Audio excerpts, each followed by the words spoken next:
Prison time for another former Trump advisor who defied a congressional subpoena. First it was Steve Bannon, now today, Peter Navarro, who was sentenced to 4 months in prison. Well, which? Scripting off my image. Come to the microphone, please. Thank you for making me money. To the microphone. Yeah. Hey, I'm not going to say anything now, but I'll have we'll talk with you in the morning. Long day. I want to thank her for raising. You're welcome. Cash at me, Bree, BREEMGC. This guy's scripting off my image. Send me more money.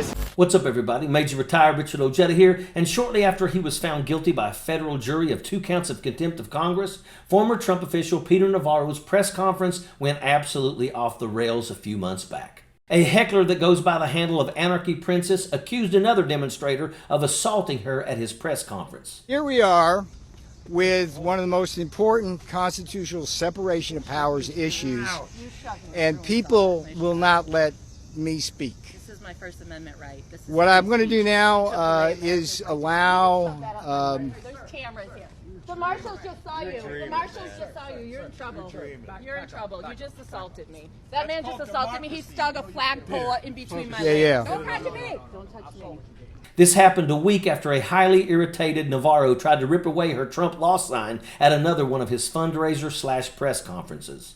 Navarro had asked supporters to contribute to his legal fund when he was found guilty. The charges he was facing each carried a year in prison and a $100,000 fine. Try as he might, Navarro was interrupted multiple times as he tried to share his donation link. Judge Mehta says specifically to Peter Navarro as he's handing down that sentence, "You want me to believe this is a political prosecution when the evidence is completely to the contrary. You are not a victim. You are not the object of a political prosecution. These are the circumstances of your own making." How did he or his attorney respond to the 4-month sentencing? Jake, he was drowned out by naysayers of his outside the courthouse today, so he had a hard time personally responding. Knock it off. Mr. The top line here is that Mr. Woodward was already filed. The main heckler became the target of Navarro's frustrations as he called on reporters to please broadcast the interruptions on their individual stations.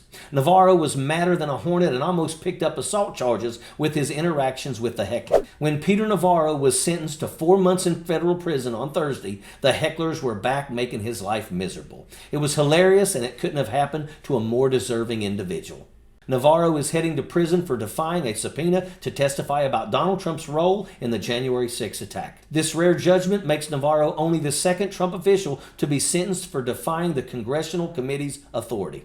Steve Bannon was sentenced to 4 months in prison in October of 2022, but he's out as he waits for an appeal in his case. These are not good people. They are con artists that are out to prey on gullible people. Peter Navarro doesn't need to raise money for his legal fees. He's well off and can afford to pay his own way. Escaping accountability is his intent. He doesn't want to spend his own money on court costs for problems that he essentially created for himself. If someone else foots the bill, then he could get out of any sense of being held liable for his actions. Navarro has been sentenced to prison, but is expected to follow Steve Bannon's lead and appeal. The judge in Navarro's case rejected the claim that Navarro's actions were protected under executive privilege. There was no compelling evidence that Donald Trump had told him to ignore the committee's subpoenas either. Peter Navarro was caught red-handed. He's been exposed as a lying little cheat that he is. These anti-Trump activists have been a thorn in Peter Navarro's side. Good job holding these liars' feet to the fire. Keep it up. Sappers clear the way. Airborne all the way.